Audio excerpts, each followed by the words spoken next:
नमस्कार दोस्तों, आज मैं आपको श, श और स में उच्चारण में क्या फ़र्क है और उनके प्रयोग में क्या फ़र्क है, इस बारे में विस्तार से बताऊंगी और इतनी सरल भाषा में और व्यवहारिक तरीके से बताऊंगी कि आपको कभी भी उसके उच्चारण में कभी परेशानी नहीं होगी, गलतियां नहीं होंगी। थोड़ी सी दृढ़ इच्छा शक्ति की ज़रूरत होगी, आसान तरीके से समझने की ज़रूरत होगी। सैद्धांतिक पहलू पहले जान लीजिए कि क्या है। श, श और श तीनों वर्णों में उनके उच्चारण स्थान और प्रयोग स्थान में फर्क होता है। सबसे पहले ये जानना जरूरी है। तो आइए ये जानते हैं कि इनके उच्चारण स्थान में क्या फर्क है।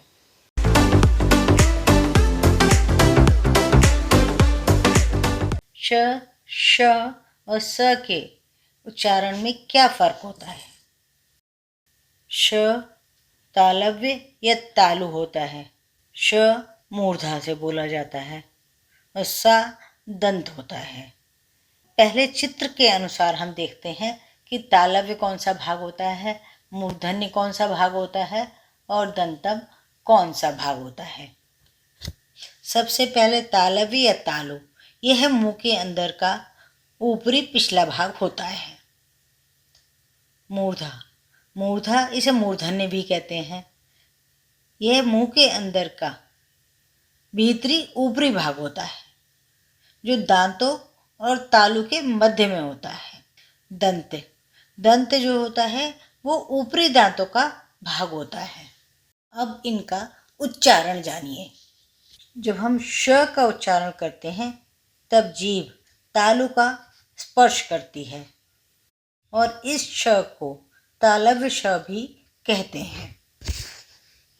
अगला श, इसका जब हम उच्चारण करते हैं उस समय जीभ मूर्धा का स्पर्श करती है और इसे मूर्धन्य श कहते हैं। तीसरा होता है स। जब हम स वर्ण का उच्चारण करते हैं तब जीभ दांतों का स्पर्श करती है, इसलिए इसे दंत सा कहते हैं। सा, अब बोल कर देखिए। स वर्ण श, श और स को स्पर्श व्यंजन भी कहते हैं। अब एक बात और बता देना चाहूँगी। वर्ण श, श और स ऊष्म यानी कि संघर्षी स्पर्श व्यंजन हैं।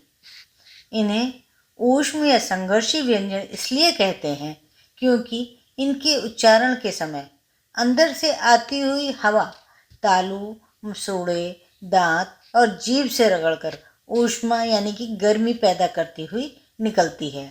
आप बोल कर देखिए। श, स तो हवा अंदर से बाहर की ओर आती हुई प्रतीत होती है। आइए कुछ उदाहरण देखते हैं जिन शब्दों में स, श और श एक या दो बार आए हैं।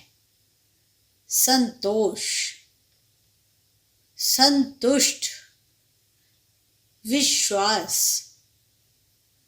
इनमें देखिए श दो बार आया है, दो भिन्न रूपों में आया है। श्वेत, विशेष, विशेष में भी दो श दो प्रकार के आए हैं। संदेश, शासन, श्वास, विशिष्ट, हंस, संशोधन। आपको शब्द बताती हूँ जिसमें तीनों प्रकार के श आए हुए हैं। विशेष, सिंह, वशिष्ठ, सिंह। ये दोनों शब्दों में तीनों प्रकार के श शामिल हैं। तो इन श शब्दों का स्थान निश्चित होता है और वो उसी स्थान पर लिखे जाते हैं जहाँ उनका स्थान होता है। दोस्ती करें लॉजिक टच से YouTube चैनल पर और सीखें आसान भाषा में हिंदी।